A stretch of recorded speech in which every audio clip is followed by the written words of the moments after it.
Alors les engins, ils sont un peu nouveaux parce qu'ils ont été découverts au fil de l'eau, j'ai envie de dire. Ils ont été très mal évalués au moment de l'arrêt des exploitations. Et c'est sur la base en particulier d'actions de la société civile, d'ONG,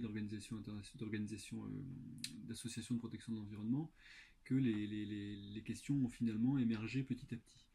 Il y en a plusieurs. La première, c'est la fermeture et ce qu'on appelle la réhabilitation des mines. C'est-à-dire que dans cette réhabilitation des mines, on a à la fois la fermeture des galeries d'accès, des mines à ciel ouvert et toute la gestion de l'eau qui reprend ses droits, puisque quand vous arrêtez de pomper l'eau dans les galeries ou que vous arrêtez l'exploitation, vous avez l'eau qui monte dans les mines à ciel ouvert et l'eau qui monte dans les galeries. Et vous avez un réseau d'eau qui est complètement bouleversé par l'exploitation.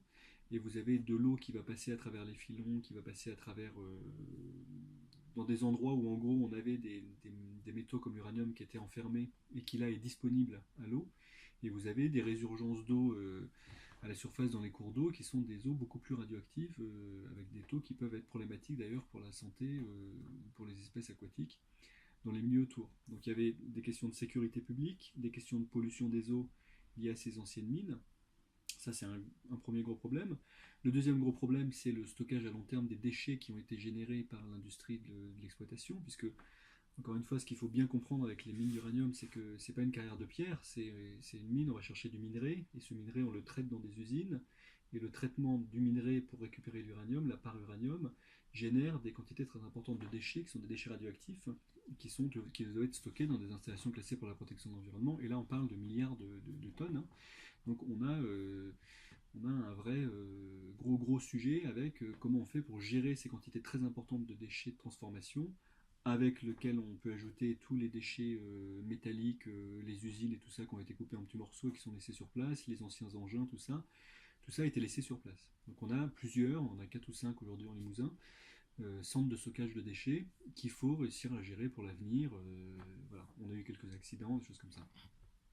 Et le troisième problème, c'est qu'on a fini par découvrir aussi que pendant l'exploitation minière, un certain nombre de matériaux, ce qu'on appelle aujourd'hui les stériles miniers, ont été réutilisés pour faire des chemins, pour faire des cours, des choses comme ça. Et ce que la société Areva appelle des stériles miniers, en fait, c'est ce qu'on appelle du minerai pauvre. C'est-à-dire que quand on allait chercher des cailloux, on triait ce qui était économiquement valorisable dans l'usine et ce qui ne l'était pas.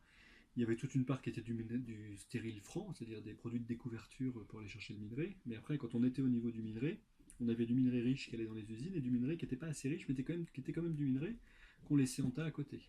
En se disant, si jamais le cours remonte, on traitera ce minerai-là, pauvre, et on récupérera encore un peu d'uranium. Mais comme l'exploitation s'est arrêtée, on s'est retrouvé avec beaucoup de tas de minerais pauvres qui ont été qui se sont dispersés ensuite, qu'on n'a pas maîtrisé comme on aurait dû les maîtriser. Résultat, on a aujourd'hui dans l'environnement beaucoup de sites ou de routes qui ont été faits avec ces minerais pauvres, mais qui posent des problèmes de contamination radioactive et de problèmes de sécurité par rapport aux gens qui habitent éventuellement les cours de ferme qui ont été faits avec ça.